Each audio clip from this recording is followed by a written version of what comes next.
O princípio da conservação do momento angular é um conceito fundamental na física que ajuda a explicar o comportamento de objetos em rotação. Para compreender esse princípio, é útil imaginarmos um cenário simples em um parque de diversões, onde um brinquedo rotatório como uma xícara maluca serve de exemplo prático. Quando estamos sentados no brinquedo, nossas mãos estão afastadas e sentimos a rotação de certa forma, mas aproximarmos os braços do corpo, notamos que o brinquedo começa a girar mais rapidamente. Por quê? Isso ocorre devido à conservação do momento angular.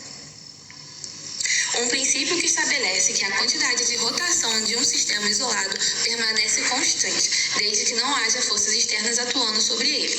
O momento angular é calculado como um produto entre o momento de inércia e a velocidade angular de um objeto.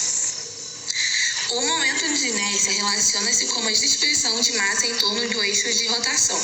Quanto mais distante a massa está do eixo, maior o momento de inércia.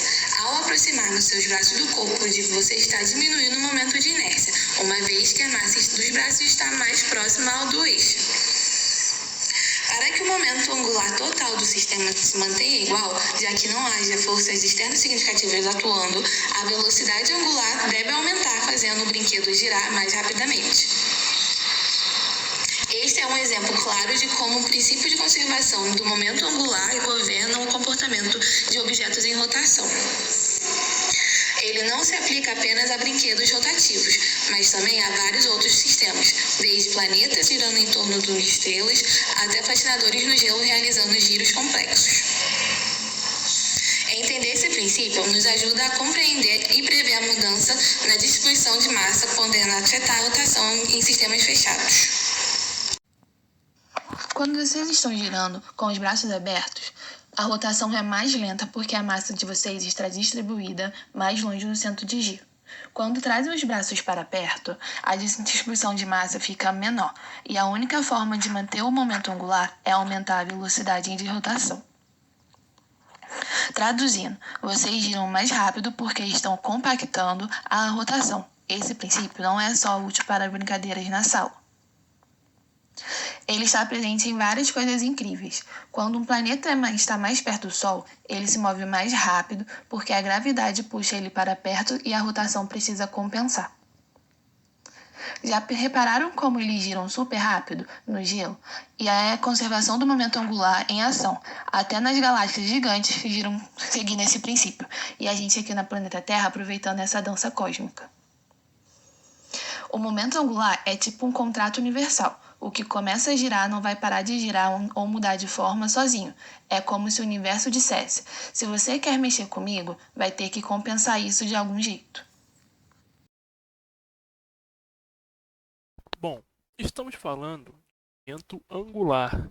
E com isso, estamos falando mais exatamente sobre como determinar uma quantidade de rotação de um objeto em torno de um ponto fixo ou um eixo. Para determinar isso, podemos, da forma mais simples possível, utilizar a fórmula L igual a RmV seno de θ. E para quando a gente tiver o θ, o valor de θ, o ângulo, for de 90 graus, o seno será igual a 1. Então, com o seno sendo 1, a gente pode utilizar uma fórmula ainda mais simplificada, sendo ela L igual a RmV. Dentro desse sistema, a gente vai começar a definir que L é o momento angular, que é dado por quilo por metro quadrado por segundo. O R é o raio ou a distância do ponto de rotação em metros. O m é a massa do objeto em quilos. O v é a velocidade linear do objeto dada em metros por segundo. E o θ, citado anteriormente, é o ângulo dado entre r e v. Ok? Agora, para a gente tentar trazer um pouco de aplicação física dentro da sociedade, dentro do planeta Terra, e algo que a gente possa fazer algum tipo de analogia com o momento angular, a gente pode botar algumas verdades, alguns pontos que podem ser considerados verdades a partir das equações e das fórmulas que a gente trabalhou anteriormente. A primeira delas é que o momento angular aumenta com a distância ao eixo de rotação. Ou seja, se um objeto está mais longe do eixo, ou seja, possui um raio maior, ele tem uma maior alavanca. E assim, de tal forma, ele tem maior momento angular.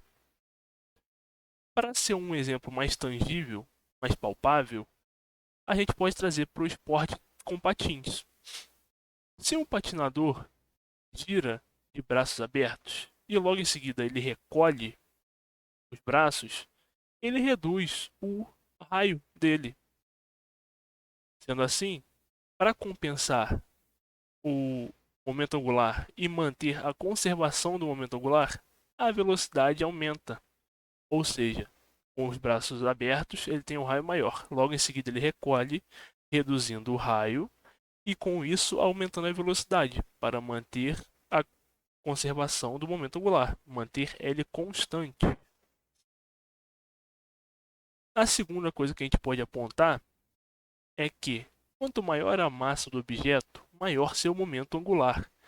E que também a gente pode apontar que, mesmo que dois corpos possuam a mesma velocidade, não quer dizer que eles terão o mesmo momento angular, visto que o momento angular ele depende também da massa do objeto. Ou seja, se um caminhão e uma bicicleta estiverem girando na mesma velocidade, eles não terão o mesmo momento angular, porque a massa do caminhão é de fato muito maior do que a da bicicleta.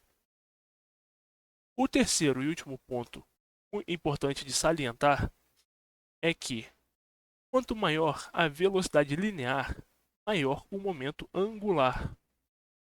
Ou seja, um objeto girando rápido, que possui maior velocidade, tem mais dificuldade de parar do que um objeto girando devagar.